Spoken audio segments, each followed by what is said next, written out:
Barsiisni gaafa durbar hanumaa dabarsuu jechuun waan beektu dabarsuu jechuudha. Waan beektu dabarsuu jechuudha. Ramadaanni barnaa kun kana ta'uu qaba. Akka haala xiyyeeffatuu qabna. Osoo mataa dhaabnee teenyuu namni odoo miseensa laa ilaaha illallah Muhammadur Rasulullah je'eetuma miseensummaa tana jala odoo jiru karaa adda addaatiin duulli adda addaatti taasifamee namni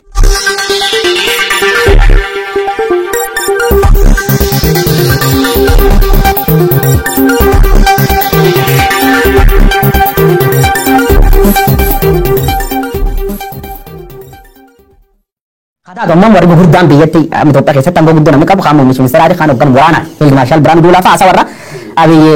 Itoophiyaa tokkoon duratti yeroo kudhanitti deebi'aa yaada namni nutuqe barakatiin jiru jedhetti hin dubbate. Obviously amma akka dubbatu wal namni gaafachiiftu. Maqaan dhoomnamoo Fiild Maarshaal Biraanuu Juulaa ittiin cabse yeroo kaa'amee turre Masir Somaliyaan diin seena Itoophiyaa kataatu Masir biyyi siyyaamu diinummaa nu qabda agarsiiftee jirti waan jira kaasee jira. Masir baay'ee Somalee walii galtee qabaachuu qofa danda'ani diinummaan tun diinummaa guddoo iddoo lattaachuyyuu armaan dur waan Masir godhaa turte Fiild Maarshaal Biraanuu kaasee mata jira fakkeenyaa fi Eertiraa yoo hatti seenurraa fottoo godhu warra loltoota warra gamma Itoophiyaan wal dhibdee qaban akka qoraan bilisummaa Oromoo fafaannoo faxafayyuu warra deeggaruu dura waan jira hattum kana baay'ee ONLF Ogaden National Liberation Front jedhu warri illee deebi'uu itti kennettiin jira. Somaalii mul'achuu jiru hooggantoota afran irraa ilaaltu aggressive. Somaliyaan sadarkaa kana gad baatee harkaa fi fudhattee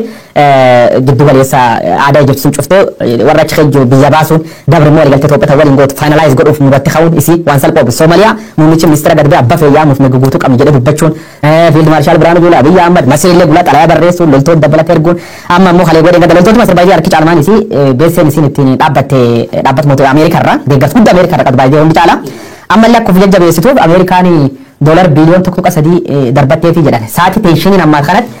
maybe package duraan qabatee ta'uu dandeetti yookaan Ameerikaan as keessa qiyaamaan akka tuftuufillee yaadde ta'uu dandeetti haalii jiru ammoo xufaaf ulfaata asuma gabaabsina waa yaajanda kana Ameerikaa tasgabbiidhoo fi jettee waraana Ijipti fandi gooti jedhanii yaadullee baay'ee yaaduun ulfaata saati kana namoota hedduun akkasitti yaa waraanni Ijipti by the way fandi guddaan kan argatu Ameerikaa irraa ta'uu beekamaadha hariiroon Ijiptii fi Ameerikaallee hariiroo baay'ee jabaadha hariiroo baay'ee guddaadha ergama addaa Afrikaatti erganii tasgabbii Sudaan keessa Sudaan kibbaa keessa Itoophiyaa keessa tasgabbeessuudhaaf sochiin hariiroo Ijiptii fi Itoophiyaa gidduu jiru illee hojjetaa turan warri Ameerikaadha keessumaa haaromsaa hojii wal qabsiise. Kanaaf Ijipti naannoo kanatti qiyaamaa akka buuftee fi waraana Ijipti fandi godhan jedhanii yaaduu hin danda'amu. Ameerikaan waan jira qabdaneessuu fi gaafa Afrikaa akka jeeqamu waan feetirratti hin fakkaatu. Kanaaf immoo ina akkamiin amantaa bara warri lixa kana warri lixa kun hin amanamu faranjiin warruma xiqqoo hin amanamtu dhuga dubbachuu fi garuu Ameerikaan interviin goota jennaan qaamolumaan gargaaraa Itoophiyaa waliin jirti jedhamu karaa biraatiin sababu amma intana fudhachuu dandeetta bareete Erdogan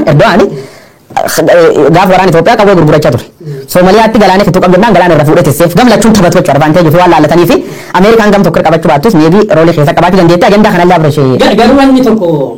haasaan Fiild Maarshaal Biraanuu Juulaa politikaalii haasaa baay'ee balaa qabu akka ta'e hubachuun baay'ee barbaachisaadha. By the way tarsiimoon Ijipti waggoota dheeraaf itti fayyadamaa turte jedhamuu fi akka tarsiimootti qabattee sochooti jedhamaa jiru tokko humnoota mootummaa Itoophiyaa mootummaa giddu galeessaa irratti diina ta'an yookiin immoo mootummaa giddu galeessaa wajjin masaanummaa qaban kabiyya keessa wajjin hariiroo qabdi. Mootummaan Itoophiyaa bara Mallee Zeenaawii bara Dargii waggoota dheeraaf kan Ijipti tarsiimoo kana qabdi jedhee himaa ture. Humnoota siyaasaa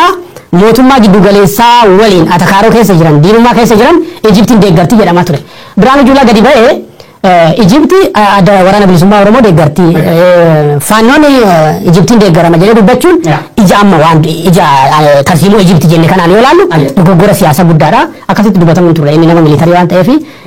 akkuma barbaade taasisaa militarii waan tokko ittiin cabsuu beekan isa tokko erdi booruu akka warra siyaasaa sobanii nama waraanurra fuullee waraanuun kullee namni hin qabu dippiloomaasiif ammoo ikkama tafi qabaachuu dandeetti kadaawwachuu jirtan sagantaa keenya geessaalee katorbaantu guyyaa 3 kibxat kamisaaf sanbatti qayyatan barga'u.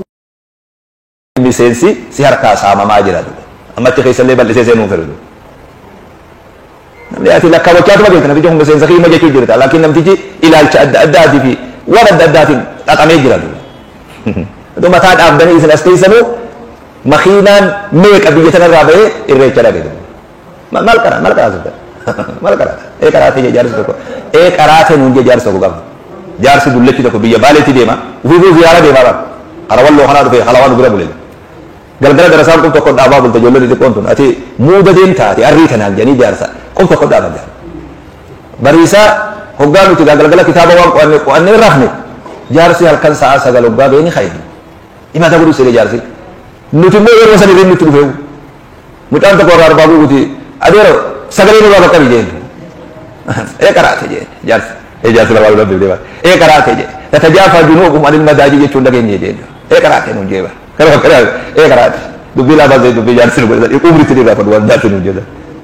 umri tidi ara adadatin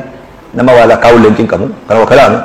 nabi sin jala gura isin nuti mata umajira ganda yo khenya allah akbar bai kabar istaw allah akbar assalamu alaykum fi salati hidatu qafanu fi ma'am wajid tujira imam kasir bisin taisin imam nigarin allahu akbar fi assalamu alaykum qafa isafi hariro imam majid ma'am majid tujir